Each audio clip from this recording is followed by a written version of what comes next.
Hey guys, RareVid's back yet again. I can't help myself, can I? I'm boring you people with more of this fucking drivel. But I love tapes and I live for them. I breathe fucking tapes and beer, of course. This time covering Starbase tapes. I actually thought that I'd covered this before. I had a look through my playlist and I have not. So obviously my memory from alcohol consumption is more fucked than I thought. Anyway, on with the show. Anyway, covering Starbase tapes, but before we proceed, I need a drink, as per usual. A big shout out to all the other Aussie collectors of specimens such as these. Owen, how you going, buddy? Damien, Matthew, Stephen Fredericks, all the other guys. Keep on collecting because there's only a select few of us left. A lot of guys have given up and bailed onto just strictly Blu-ray and DVD, but you know, there's a few of us that are still out there fucking hardcore trying to round these things up.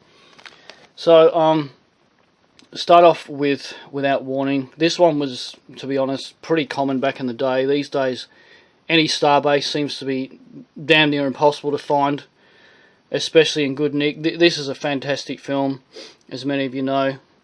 But as I keep bagging on about, I just love the little stars and everything, the star designs on Starbase, the whole layout of them. They're just magnificent. I got this one off of Damien Keyser the other week for a bit of a swapperoonie. I've been after this for a long time. I tried to get my mate's one and he would not budge. He wouldn't give me his, so I'm fucking glad to have this. This is a Gene Roland film. I haven't had time to watch it yet, but I shall do. Of all the ones I've got over the years, I found this one to be really hard to get hold of. I mean, I've maybe seen one or two other copies floating around from other collectors, but look, man, in about 26 years of collecting and such, this is the only one I've ever come across, and the design on it is simply stunning. I've never watched the film, and I really should do. Story of my life. I've got like 5,000 tapes here, and yet I'll sit there, like a lot of you people know this scenario, and you'll look through the whole collection and waste fucking half the night, and then you'll go and pick something like me, like Deadbeat at Dawn or something you've seen a million times, as opposed to watching something new and fresh like this. So I can't explain it. Stupidity, I guess. Devil's Express. This wasn't too bad. It was a blaxploitation horror, quite cheesy, quite cheap, but very entertaining. I think the print on that was pretty crap, which, I don't know, like I say, Starbase stuff's usually pretty good. I got that sleeve from Andrew Leavold, who used to run Trash Video. A lot of you Aussie guys know him. So I was very happy to get that, as opposed to, this is my old sun-bleached one. Fuck you, Aussie Sun. You fuck all our sleeves up. So you can see how faded it is. It's dreadful. But it's still a Starbase. Don't see this one around, Hot Ice, much. You don't see it often, sorry. I don't know if I ever watch it, but it's a Starbase, so I keep it. Contamination. Love this film. I think most of us do. Luigi Cozzi's fucking exploding, chest-bursting extravaganza. The Cyclops thing is fucking hilarious. It resembles a tree with a fucking headlight on it. If you've seen it, you know what I mean. And the Goblin score is just fucking phenomenal. I've got the soundtrack and everything. I'd love to get a stellar condition copy of that, but I've had probably 5 or so, probably maybe 4 or 5 over the years, and they've all been in similar sort of ratty condition. Island of the Fisherman. This is fantastic.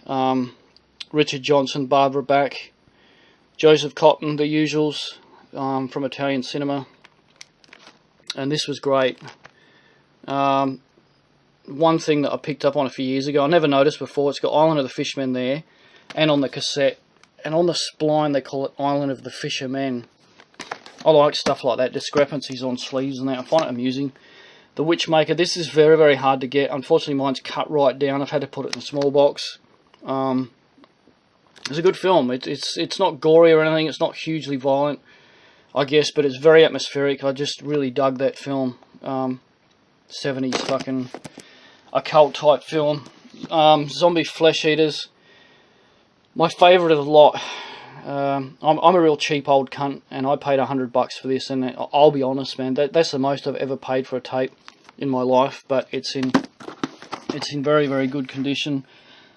The cassette itself almost looks brand new. When it came up, I had to have it. I bit the bullet, paid the money.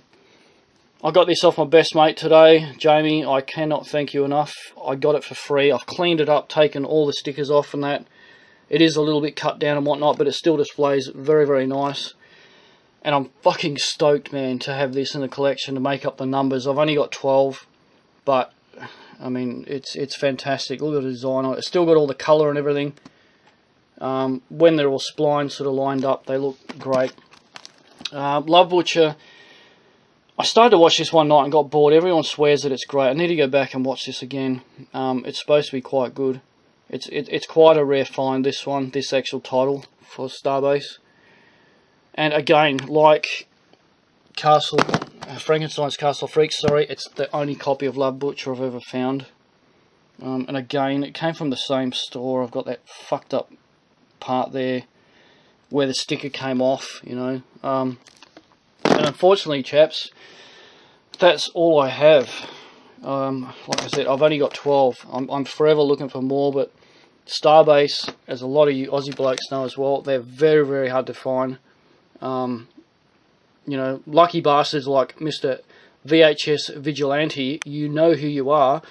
You have mint copies of a lot of this stuff, but like I say, I'm a cheap old bastard, and to get these in mint condition, you really got to pay. You got to have fucking deep wallets, and it's not in my blood. But yeah, you know, I still continue to try and source these things up, because they, you know, once they're gone, they're gone. These things are, to me, like fucking gold. It's unfortunate a lot of video shops and whatnot threw these fucking things in the bin. I mean, look at these fucking things. They're bloody marvellous. And yeah, a lot of these were just fucking turfed, like junk into the bins, because they refused to sell them to us. And then you go back and the video shop's closed down, the fucking things are at the tip. But you can't do much about it. So I think we'll leave it at that. And before we go, Big Trouble in Little China is the best fucking film ever. Remember that. See you later, guys. See you on the next one.